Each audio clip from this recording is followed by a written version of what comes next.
السلام عليكم ورحمة الله وبركاته. أشهد أن لا إله إلا الله وحده لا شريك له، وأشهد أن محمدا عبده ورسوله. أما بعد، فأعوذ بالله من الشيطان الرجيم. بسم الله الرحمن الرحيم. يا أيها الناس اتقوا ربكم الذي خلقكم من نفس واحدة، وخلق منها زوجها، وبث منهما رجالا كثيرا ونساء. واتقوا الله الذي تساءلون به والأرحام، إن الله كان عليكم رقيبا. Alhamdulillah, nous avons attesté que nul n'est digne d'être adoré sauf Allah, et nous avons attesté que Muhammad sallallahu alayhi wa sallam est le messager d'Allah. Ensuite, nous avons cherché protection d'Allah contre Satan le maudit. Au nom d'Allah le gracieux, le miséricordieux. Aimables téléspectateurs et téléspectatrices, j'espère que vous allez bien par la grâce d'Allah. Alhamdulillah. C'est toujours votre humble serviteur d'Allah, Issa Kabumpagne, missionnaire de la communauté musulmane Ahmadiyya. Par la grâce d'Allah, aujourd'hui, nous allons encore une fois discuter sur les conditions liées à l'authenticité d'un mariage. Dans notre précédent article, on avait parlé du concept islamique de l'islam. Et aujourd'hui, nous allons parler de ces conditions liées à l'authenticité du mariage. Pour qu'un mariage soit déclaré authentique aux yeux d'Allah, il y a des conditions établies qui doivent être respectées par toutes les deux parties prenantes. Et comme je l'avais mentionné dans cet article, que la fondation du mariage doit être la crainte d'Allah. Le mariage doit avoir comme base solide la crainte d'Allah. Dans tout ce que nous pouvons faire, dans ces liens, nous devons prendre la crainte d'Allah comme préférence. Les versets que j'ai cités devant vous avant de commencer est tiré du Saint-Coran, chapitre 4, verset D, où Allah subhanahu wa ta'ala a dit: Ya ayyuhannas, ô vous les hommes, taku rabbakum lazi khalaqakum min nafsin wahida. Craignez votre Seigneur qui vous a créé d'une seule entité. Wa khalaqa minha zawjaha. Et à partir de cette entité, il en a fait d'elle son partenaire. وَبَثَّ مِنْهُمَا رِجَالًا كَثِيرًا وَنِسَاءً. Et à partir de ces deux-là, il a répandu sur la terre de nombreux hommes et femmes. Donc, Allah nous a montré d'abord l'origine de notre création, comment il nous a créé dès le début à partir d'Adam. Et il nous a fait montrer comment à partir de la première créature, il en a fait la seconde.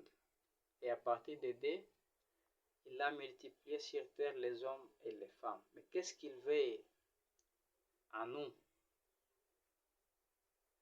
Il dit dans ce verset: وَاتَّقُوا اللَّهَ الَّذِي تَسَاءَلُونَ بِهِ وَالْأَرْحَامَ. Inna Allah kana alaykum raqiba. Donc, craignez Allah au nom de qui vous faites appel. Et craignez-le surtout en ce qui concerne les liens de parenté. En vérité, ce que nous devons savoir est que Allah nous surveille. Allah est en train de nous surveiller dans tout ce que nous faisons. Même lorsque nous contractons le mariage, Allah il nous observe. Quelle est la suite? Après avoir contracté le mariage, comment allons-nous nous comporter pendant le mariage? Donc c'est pourquoi, une fois que nous nous engageons à nous marier, à être prises en mariage ou à prendre en mariage, nous devons savoir quelles sont les conditions que la religion a mis en place, que nous devons respecter pour que ces liens, pour que cette union soit considérée authentique aux yeux d'Allah. Le saint prophète Mohammed sallallahu alayhi wa sallam, qui est le modèle pour nous, pour qui Allah a placé devant nous, nous devons suivre ses pas, la façon dont il avait pratiqué la religion. Après avoir résolu d'être prise en mariage ou de prendre en mariage, avant la consommation de ce mariage, la religion a mis en place 4 conditions nécessaires. Selon les hadiths du saint prophète Muhammad sallallahu alayhi wa sallam, il a dit la nikaha illa biwali. La nikaha illa biwali. Wa shahidai adl. C'est-à-dire quoi? Il n'y a pas de mariage sans tuteur et sans témoin juste. Donc dans la cérémonie du mariage islamique, après que l'homme et la femme, après qu'ils se soient déjà donné le consentement l'un pour l'autre en privé, et lorsque on veut officialiser ces liens, cette union, pendant le déroulement du mariage, on doit essayer d'avoir un wali, un tuteur, surtout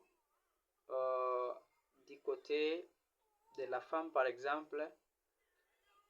Le tuteur peut être le père biologique de la femme, il peut être un oncle paternel, il peut être un frère du sang. Il est recommandé à ce que ce tuteur soit un homme, qu'il soit majeur, qu'il ait le contrôle, donc il ne soit pas fou, qu'il soit en bon sens, qu'il ne soit pas quelqu'un qui perd son esprit. Pourquoi la présence de celui-ci? La deuxième condition ou la troisième nous expliquera son importance. Donc on ne peut pas se marier en secret, en cache-cache, sans qu'on fasse recours au tuteur du côté de la femme. Deuxièmement, pour la deuxième condition, le prophète de l'islam nous a parlé de témoins justes. C'est bien qu'on ait des témoins. S'il y a possibilité d'en avoir plus de deux, c'est aussi agréable, c'est mieux d'en avoir plus de deux. Et ces témoins doivent être là pour tous les deux côtés. L'homme qui se marie et la femme qui est prise en mariage, doit avoir ses témoins. Si c'est, par exemple, la communauté musulmane Ahmadiyya a mis en place une formulaire qu'il faut remplir par ses témoins, par les wali et par le mari et l'épouse. Donc les témoins doivent être là et aussi doivent être justes pour témoigner que l'homme et la femme se sont résolus d'être en union. La deuxième condition, la troisième condition, j'allais dire, elle est la dot. La dot ici, c'est quelque chose, ça peut être quelque chose, ça peut être un montant d'argent en espèces, selon la convention entre l'homme et la femme, selon ce qu'ils se sont convenus. En Afrique, par exemple, la culture que la dot, c'est pour les parents de la femme que l'on épouse. Ça, c'est la culture africaine. Je suis en train de parler de l'enseignement islamique. La dot, selon l'islam, est les droits indéniables de l'épouse. L'épouse doit demander au mari, pour que je sois prise en mariage par toi, pour que je sois considérée comme ta femme, tu me donnes autant. S'ils se conviennent, cette dot doit être remise à la femme. C'est à elle, à son tour, d'en faire ce qu'elle veut. Si elle trouve bon de remettre ça aux parents, aux frères et sœurs, aux membres de la famille, mais c'est son droit. Selon l'islam, la dot doit être remise entre les mains de l'épouse. Le mari doit remettre la dot entre les mains de son épouse. Et j'ouvre la parenthèse sur la dot pour dire que ça peut être donné à l'intégralité. Ça peut être donné une fois si l'homme en a la possibilité, ou si l'homme trouve que ce que la femme a exigé, je ne conviens pas de donner tout au même moment, il peut donner une partie à l'épouse, tout en reconnaissant qu'en telle date, au tel moment, je dois compléter ce qui reste. Et toutefois, comme je l'avais mentionné, il doit y avoir la crainte d'Allah. Ce n'est pas qu'après avoir amené l'épouse à la maison, après avoir consommé le mariage, vous commencez à faire vous commencez à vous entendre entre la femme que non, c'est entre nous, on laisse tomber. Non, non. C'est un droit indéniable, comme je l'avais mentionné. Alors, si la dot est versée en intégralité ou en partie, la quatrième et dernière condition est il doit y avoir une demande, une formulation de demande et acceptation. C'est-à-dire quoi? L'époux va formuler une demande auprès du tuteur, du responsable de la femme. Que allez-vous accepter de me donner la main de tel? L'époux mentionne le nom de la femme.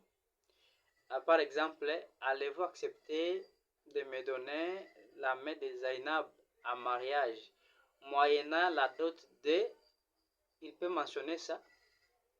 S'il trouve que ce n'est pas bon de mentionner ça en public, il peut aussi dire, allez-vous accepter de me donner la main de Zainab, moyennant la somme sur laquelle nous nous sommes convenus?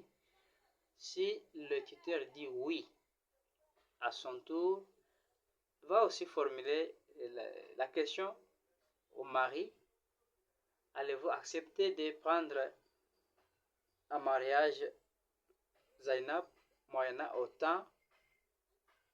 L'homme va dire oui. S'il y a cette questionnement s'il y a cette formulation de demande et acceptance. Donc, ces piliers, cette quatrième étape est respectée. Le mariage la cérémonie du mariage doit avoir lieu en public, de sorte que ça soit une publication, de sorte que ça ne soit pas caché des autres. S'il faut annoncer ça à la radio, s'il faut mettre ça dans un lieu public, de sorte que beaucoup de gens puissent avoir l'information de ce qui s'est passé dans la cérémonie là. Ce sont là les quatre conditions mises en place en islam pour rendre authentique les mariages. Donc, je l'ai dit en passant, il doit y avoir un tuteur, il doit y avoir des témoins, il doit y avoir le versement des dots et il doit y avoir des formulations de questions et réponses pendant la cérémonie. Qu'Allah, le Tout-Puissant, fasse à ce que nous puissions toutefois suivre les lois, les conditions, les règles de notre religion. Beaucoup de gens qui se sont mariés, malheureusement, n'ont pas eu le temps de respecter ces conditions. Pour ceux-là qui ne se sont pas encore engagés, qui cherchent à entrer dans le mariage, ils doivent tirer profit de cet enseignement et ils doivent respecter les règles mises en place pour authentifier leur mariage. Si vous avez des questions à nous poser concernant le mariage ou autre sujet en islam, veuillez seulement nous écrire en commentaire. Veuillez aimer notre page, partager, vous abonner et activer la cloche de notification pour ne pas rater de nos prochains articles, Inch'Allah ta'ala. Wa ahli dawana anilhamdulillahi rabbil alamin.